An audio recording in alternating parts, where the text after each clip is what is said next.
Would you guys welcome my friend Louie Giglio?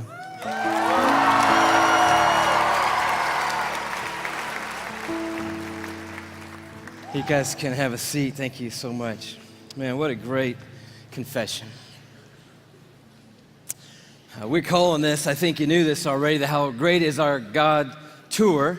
Not just because God has given Chris this phenomenal song that circled the globe, but we're calling it the How Great Is Our God Tour because we are here tonight worshiping a God that is far beyond anything we could ever dream of or imagine. We are here tonight to worship a huge, massive God of grace and glory.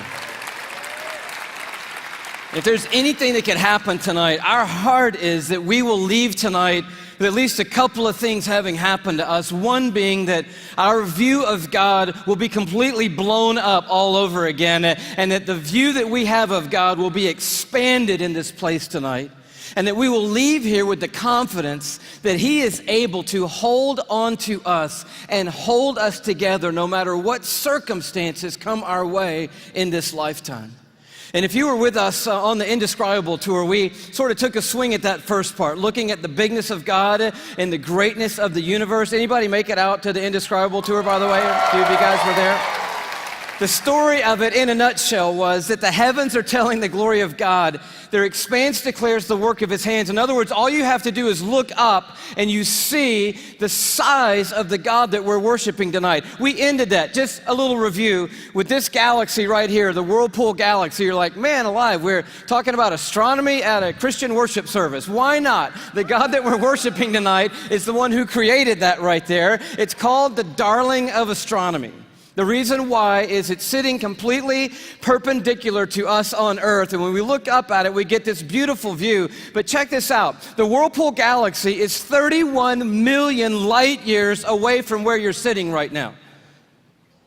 Okay, they got nothing in here tonight. 31 million light years away. That's just the first little thing we got to catch up with tonight. By the way, the story opens like this. In case you forgot, in the beginning, God created the heavens and the earth, and He said, "Let there be light," and there was light. And that was a phenomenal moment when that happened, because light came out of the mouth of God traveling 186,000 miles a second. That's how fast light is traveling through the universe. And so a light year, therefore, is how far light travels in 1 year, and I'll do the math for you. It's 5.88 trillion miles is a light year. So as we talked about before, when you start to get around in the neighborhood of God, the mile is not going to help you. The yardstick, the ruler, the tape measure, these things are of no value in the universe that God has made. We're using a ruler called a light year that's 5.88 trillion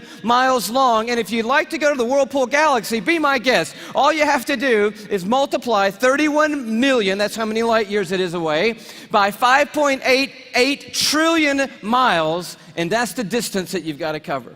Anybody with me so far? I'm wondering, are there any science lovers here tonight? Because we're going to have a little scientific content tonight, and I need to know if anybody's going to be with me so far. So you do the math, or you could look at it a different way. You just have to travel 186,000 miles a second for 31 million years, and voila, you will arrive at the Whirlpool Galaxy. Second thing that's pretty stunning, given that our God made that, is it contains 300 billion stars. In that one galaxy, 300 billion stars. And it is one of hundreds of billions of other galaxies in the known universe that God has made. And it just reminds us all over again tonight, man, this God that we're singing to tonight, He's enormous. He's bigger than anything we've ever dreamed of. He's bigger than our wildest imagination of Him. But we ended by looking inside that thing, and this is pretty stunning. Those of you who've seen it remember, but the Hubble Space Telescope is circling the Earth at 360 miles above the Earth, and it takes amazing images of these galaxies and other phenomenon of the cosmos, and it looked into that white core of the Whirlpool Galaxy, and lo and behold, there is a black hole in there. And we'd never seen it before until Hubble could take an image of it, and I found this on NASA's site, hubblesite.org. This is what Hubble sent back to us from 31 million light years away from the black hole core of the Whirlpool Galaxy. They send us back this image right here, and it's just crazy. It's crazy. It's the glory of God, the grandeur of God. It's the grace of God and the mercy of God everywhere we look. It's the imprint of God in all of creation, everywhere we turn. And tonight we just want to begin with the bigness of God, the grandeur of God all over again. We're going to do it by looking at 4 stars. Can you handle 4 stars tonight? The first one's easy because there's just one star in our solar system, and that star is called the sun. Thank you very much. Yes, it's our own star. It's there's an image of it for you, by the way. It's a little more fierce than we often think. It's 10,000 degrees Fahrenheit on the surface, but what I want you to see about it is how big it is.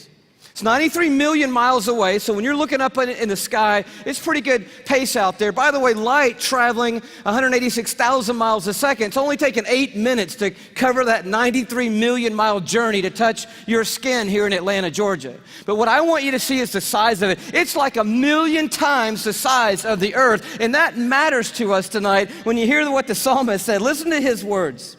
By the word of the Lord, this is Psalm 33, the heavens were made. In other words, God didn't lift a finger when he made the universe. By the word of the Lord, the heavens were made. But he goes on to say, their starry hosts by the breath of his mouth. So we're looking at something so intense that we don't want to get any closer than 93 million miles away, which is what we are right now. And then we read that God just breathes out stars. It's crazy to think about it. 1,000,000 times the size of the earth. So here's a little perspective that sort of changed my life. If the earth were the size of a golf ball, okay, the sun would be 15 feet in diameter. Okay, that didn't seem to move anybody either, so let me try it a different way.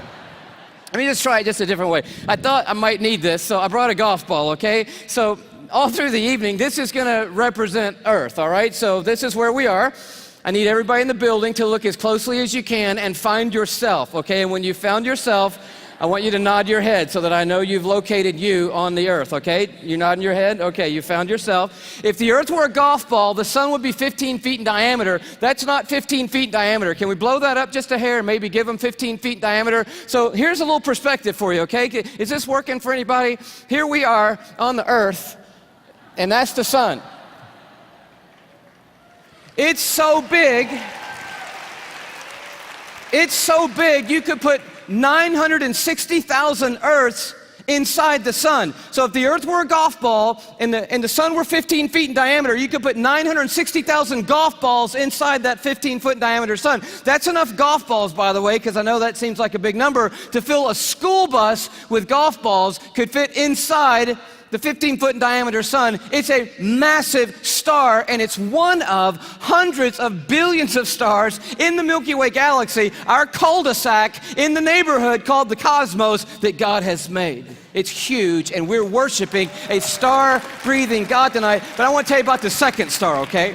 Because the second star absolutely wrecked my life. I heard about it when I was a high school student here in Atlanta. One of our youth leaders did a talk, and he mentioned this star. I didn't know how to talk to God for about 2 months after I heard about this star. It's called Betelgeuse or Betelgeuse. You can pick your pronunciation. I'm obviously going with Betelgeuse, and Betelgeuse is incredible. Here it is in the night sky. I know it doesn't look incredibly ferocious, but it's 427 light years away. So that's 427 times 5.88 trillion miles away from us right now. Draw it in a little closer with the Hubble Space Telescope, and you can start to get a little bit of the feeling of its intensity. But this is the crazy thing about Betelgeuse. Are you ready for this? Betelgeuse is twice the size. Are you ready? You think I'm going to say twice the size of the sun? Oh no, it's twice the size of the Earth's orbit around the sun, Betelgeuse is. It's crazy. If the earth were a golf ball, Betelgeuse would be the height of 6 Empire State Buildings on top of each other. No, come on, have you seen the Empire State Building? I mean, maybe what you're gonna need to do is gather the family, get a golf ball, get some plane tickets, and fly up to New York.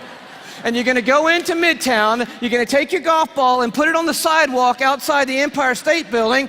Don't worry about people thinking you're crazy. They're not even going to notice you in New York. You're going to go across the street. You're going to look up at the Empire State Building and imagine 5 more Empire State Buildings on top of the Empire State Building. That's Betelgeuse, and that's the Earth, and somewhere you're on it.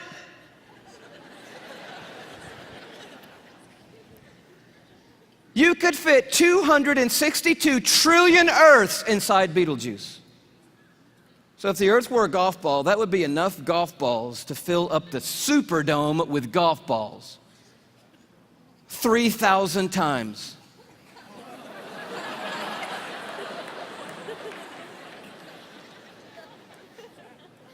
When I heard that as a teenager, that stumped me right there. Because most of my praying had been advising God, correcting God, suggesting things to God, drawing diagrams for God, reviewing things with God, counseling God. The third star, can you go a little bit bigger with me? The third star is called Musifi.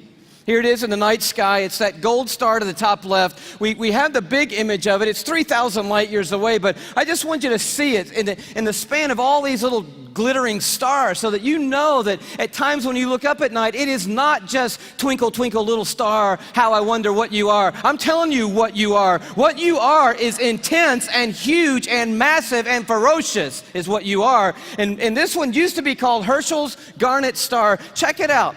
If the Earth were a golf ball, Musifi would be the width of 2 Golden Gate bridges end to end. Apparently, you're going to need to go from New York to the West Coast.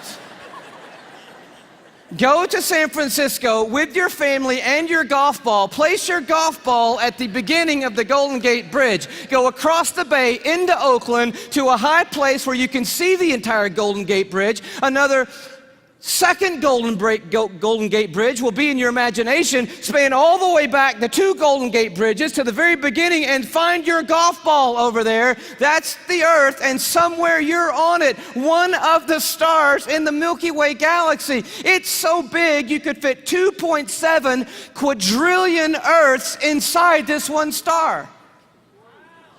Thank you so much. Where have you been all night?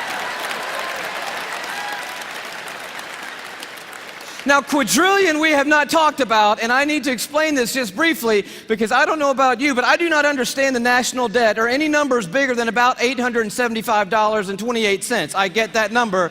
Go bigger than that, I don't know. But you need to understand a quadrillion, okay? Because this star is crazy big.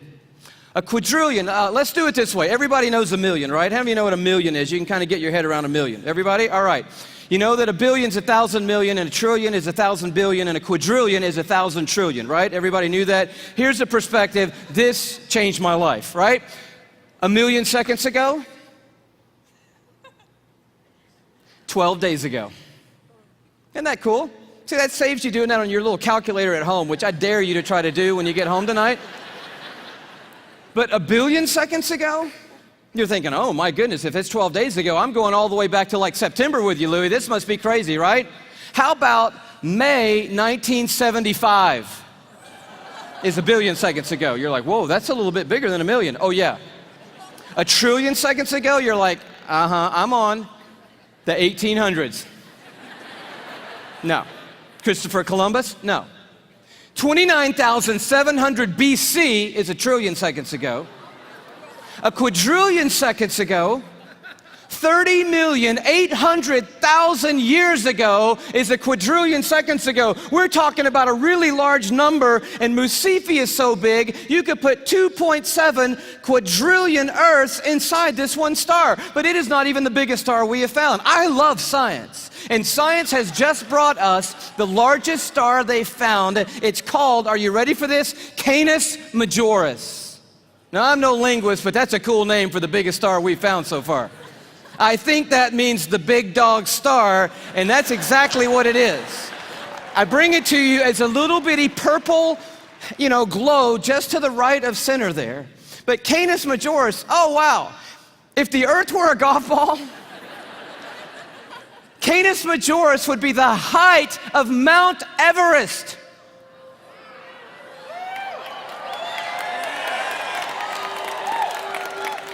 Thank you. You just saved your family plane fare from California to Kathmandu, Nepal. Almost 6 miles above sea level, the highest point on the planet, and I just dare you to get up there and unzip the parka and pull out your golf ball.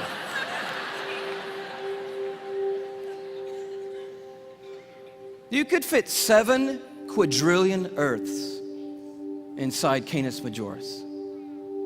That's enough Earths, if the Earth were a golf ball, to cover the entire state of Texas in golf balls, 22 inches deep. You see the one you're on?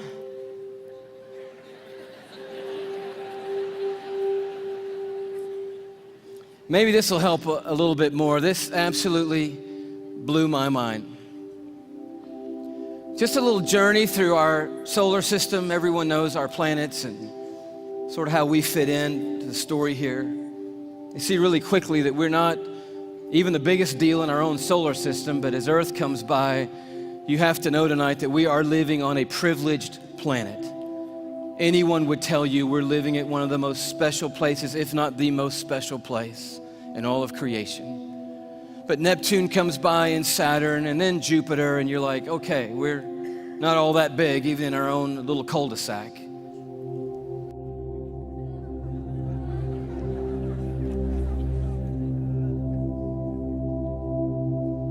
I just noticed the blue dot fading away is not the Earth. That's Neptune. The Earth has gotten too small to see anymore. Sirius comes by. Little plug for satellite radio. Not the biggest star, but the brightest star that we have found so far. Pollux, which we didn't mention. Arcturus. Such a beautifully named one, Regal. But then the one that messed me up.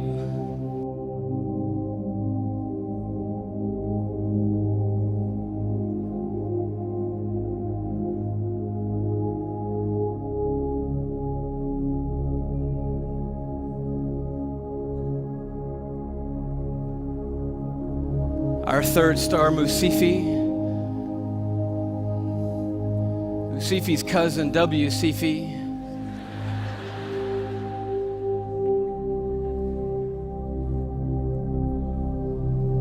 And Canis Majoris.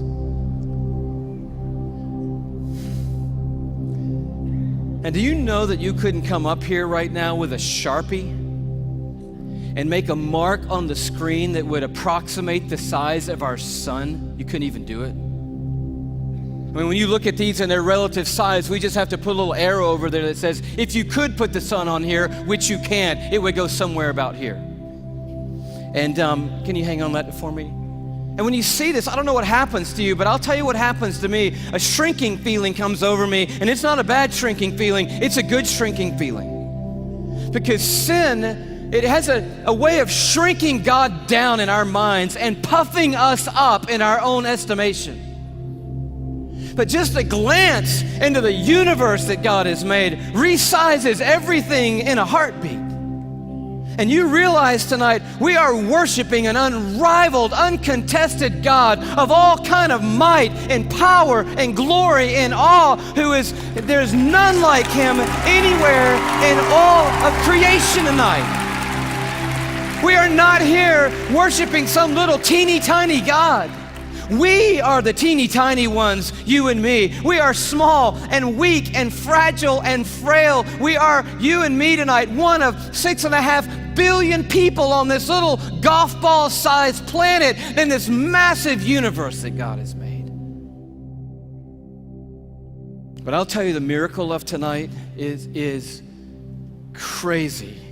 And crazier to me than the size of any star, is that though we are but a vapor, you and me, and tiny and frail, we are marked by majesty.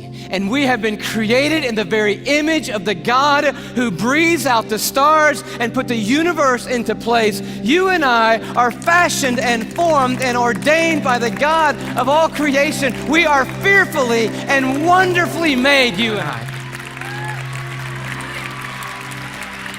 We are a miracle. You're a miracle sitting in the building tonight. If I could just remind you just for a moment, you are somebody incredibly special.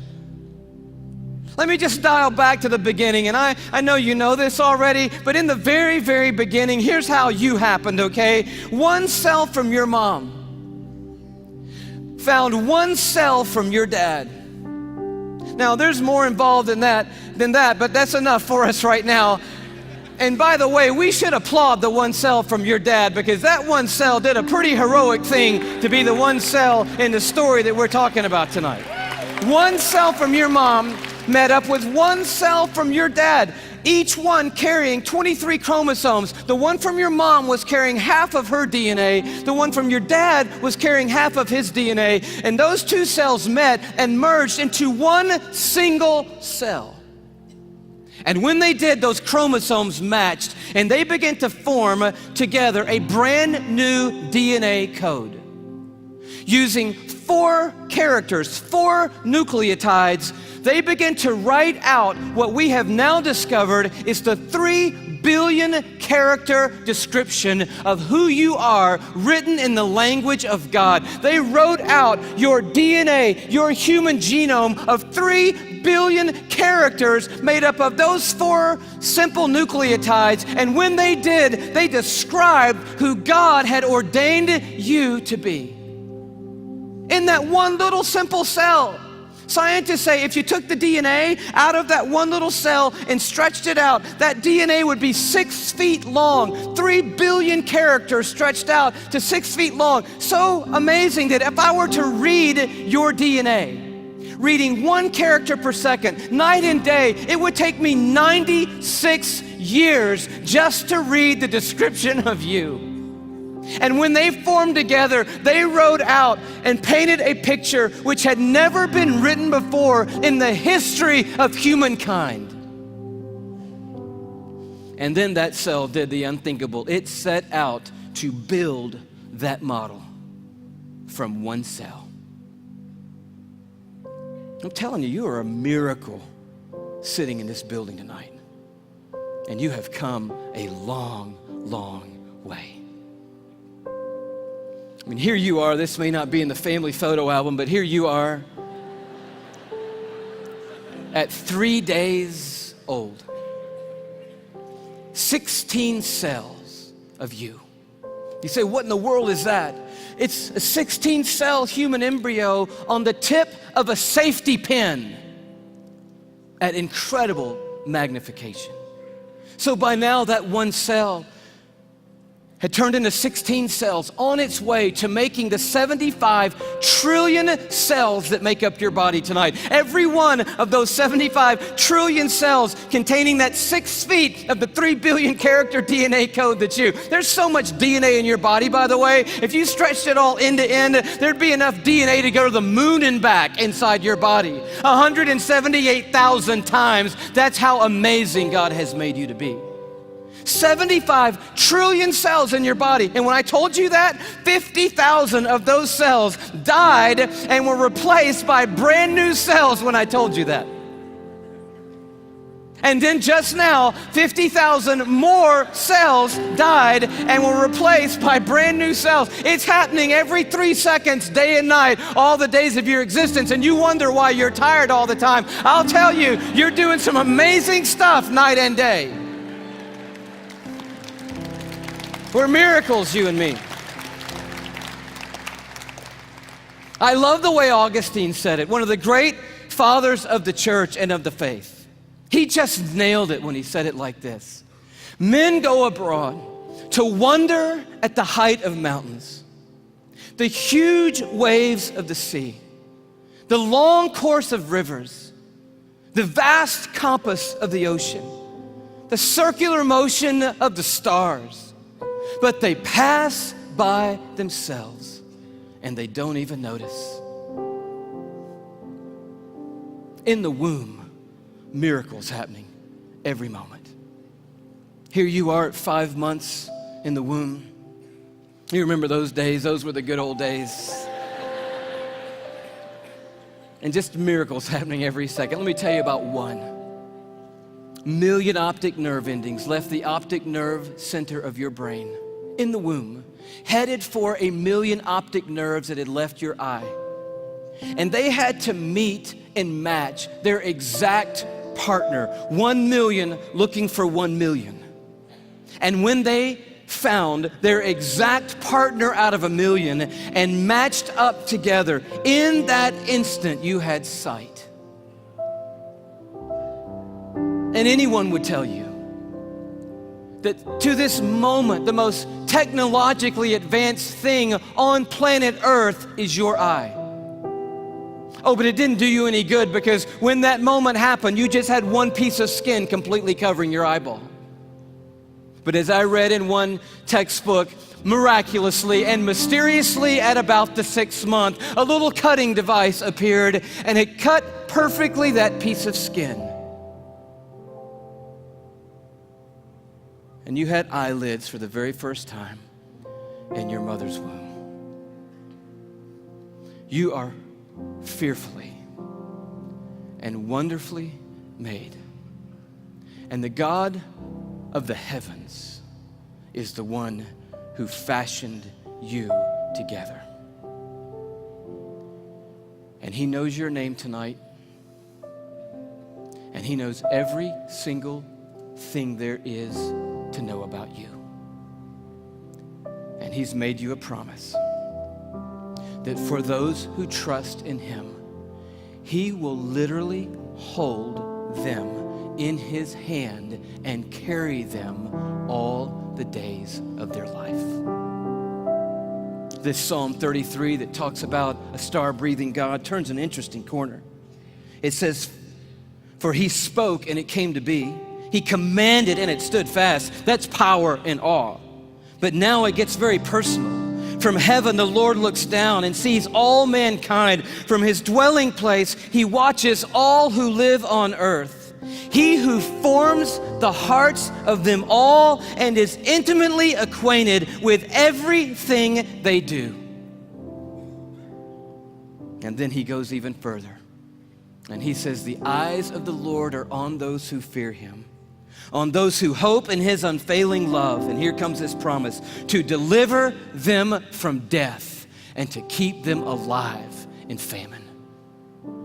And that is the promise tonight, because this building and our world is filled with hurting people, with lives that are spinning out of control, with pain that we didn't ask for or could never imagine. And God is making a promise to us tonight. He's saying, "I am a universe maker and I am a heart former, but I'm also big enough to be intimately acquainted with all the circumstances of every one of your lives. And I promise you, no matter what comes in this lifetime, no matter how difficult the road or how dark the night, I will hold on to you, and I will literally hold you together and carry you through any and every circumstance that ever comes your way, any moment on this planet."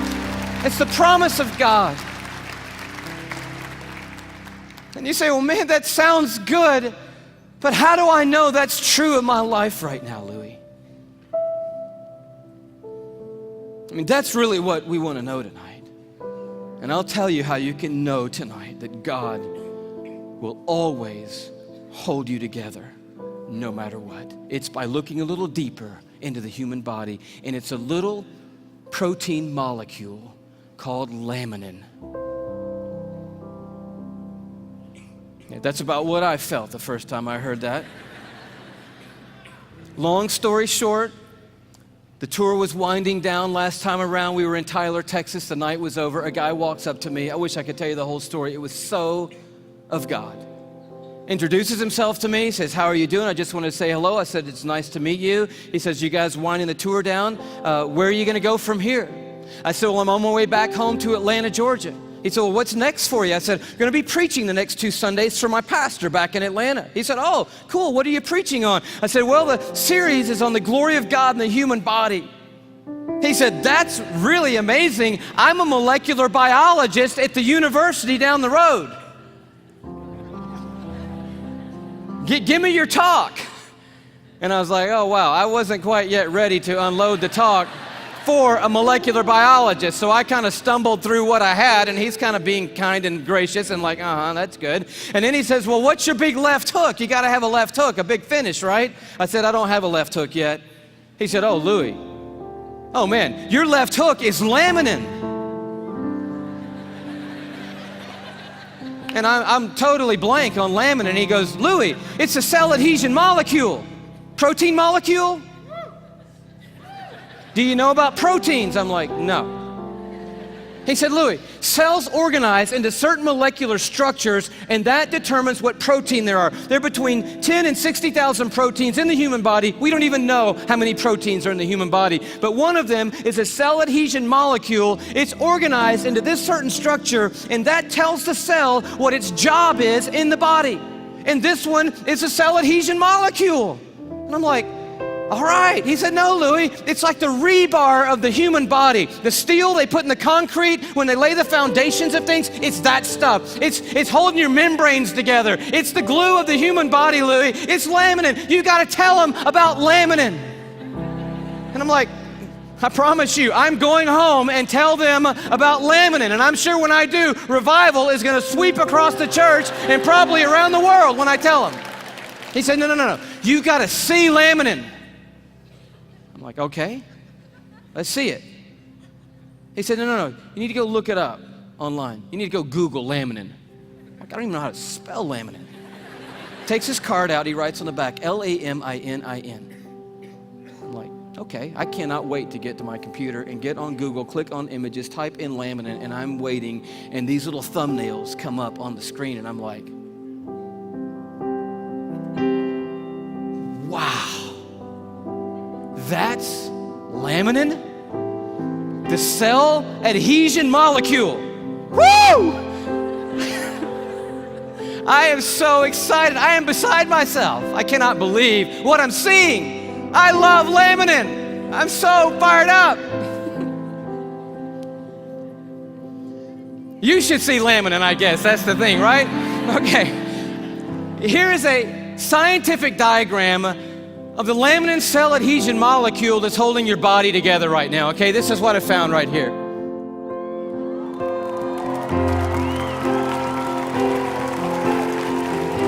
No, come on, that's crazy. That's just crazy. I just can't believe it. I emailed that guy back so fast, I'm like, wow, what in the world? He said, you want to see an actual laminin molecule? I'm like, oh no, man, the diagram was cool for me. I'm happy with that. Don't bother sending anything else. I'm like, yes! And he sends me this image, an electron microscopic image of an actual laminin protein molecule. It looks just like this.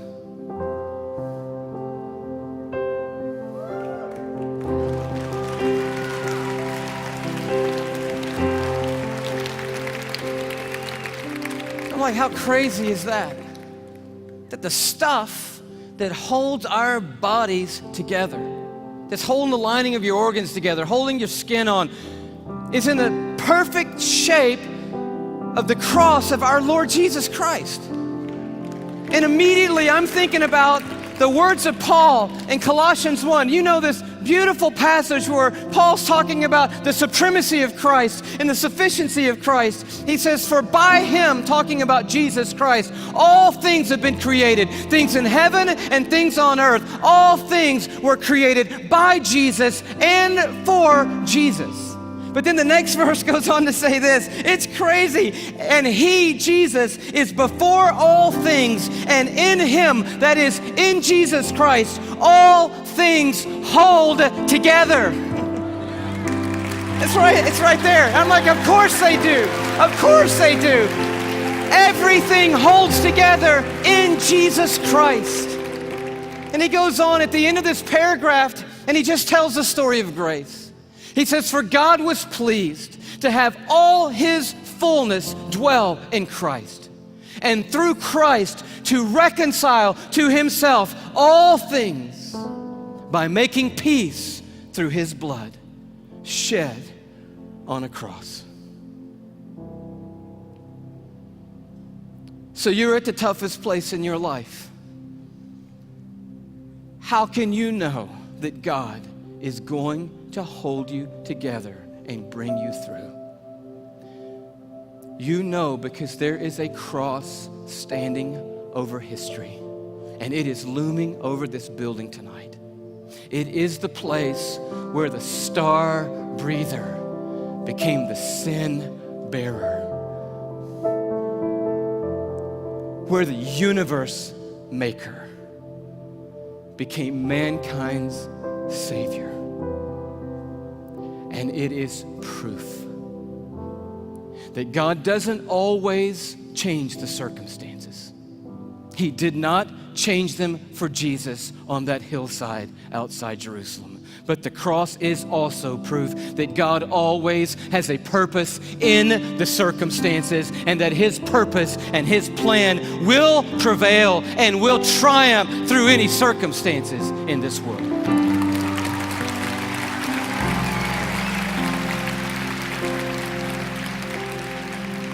So we just close with this question. It's found right in the middle of an interesting chapter in Isaiah 40 where it just talks about the expanse of God. He stretches out the heavens like a curtain, like a tent to dwell in. He leads forth the starry host one by one and calls them each by name. But then it takes a turn. And the writer of Isaiah says, "So why do you say, O Jacob? And why do you complain, O Israel? My way is hidden from the Lord." Or say, "My cause is disregarded by my God." In other words, there was a moment in the history of Israel when they felt like God had completely lost sight of them. That yes, I believe that God is big enough to make the world. I even believe that God ordained and made me. And now coming present tense, I'll accept the fact that God gave His Son on a cross. But what I really need to know right now, what really matters most to me right now is, does God see what I'm going through? Does He see what I'm carrying? Does He know that I can't take one more step or one more day? Does He care, and can He do something? That's what I need to know. And Isaiah answers, and he answers with another question. And it's a question for us here. He says, "Do you not know? Have you not heard? The Lord is the everlasting God, the creator of the ends of the earth. He will not grow tired or weary, and His understanding no one can fathom." He's huge. He is a star breather. He's big. But listen to what He loves to do. That God, that creator of the ends of the earth, that I do not grow tired or weary, that my understanding's too great for you, that God, here's what He does. He gives strength to the weary, and He increases the power of the weak. For even the youths will grow tired and weary, and young men will stumble and fall. But those who hope in the Lord, another translation, those who wait upon the Lord. The Hebrew word simply means this. When it says hope and wait, it means that those who stand right in the midst of the craziness, right in the midst of the pain, right in the midst of the chaos, right in the valley of the shadow of death, and they don't gloss over it. They're dealing with the hardest stuff in life, but standing in the middle of it, they say, "You know what? I don't see what God's doing. I don't understand what the plan is, but I'll tell you one thing. I am not going to give up on God, and I'm going to stand right here in the middle of this moment, and I'm going to trust that God is sitting on a throne, that He has a purpose for my life and a plan for my life. And I believe I'm going to see the goodness of God in the land of the living, and I'm not going to stop believing that no matter what." That's what the word means, to wait and to hope on the Lord. And He said, and here's the promise. You're going to wake up to rosy circumstances? No. Oh, He can do that, and He does do that. But the promise is greater than that. He said, those who wait upon the Lord, here's what I promise: I will renew your strength. And when you think you can't take one more breath, I'll give you enough to keep going on. And enough to keep going on. And enough to keep going on. And to keep going, and to keep going, and to keep going. You keep hoping, and I'll keep causing strength to rise when you hope. And you'll keep going, and you will feel like you have been swept up on the wings of eagles, and you will run and not get weary, and walk through it all and not faint He said, I will hold you. Even when you let go of me, I'm not going to let go of you. Did you know there are millions and millions and millions of microscopic crosses holding you together right now? And one giant, glorious cross of Jesus Christ that's holding every one of us that's trusted in Him onto the Heavenly Father and holding the Heavenly Father onto us. And it's going to keep holding us onto Him, that cross, forever and ever and ever and ever. We will never not be carried by the strong hand of a universe-making God, and He will bring us through. That is the promise of the everlasting God. Amen. God bless you. Bless you. Bless you.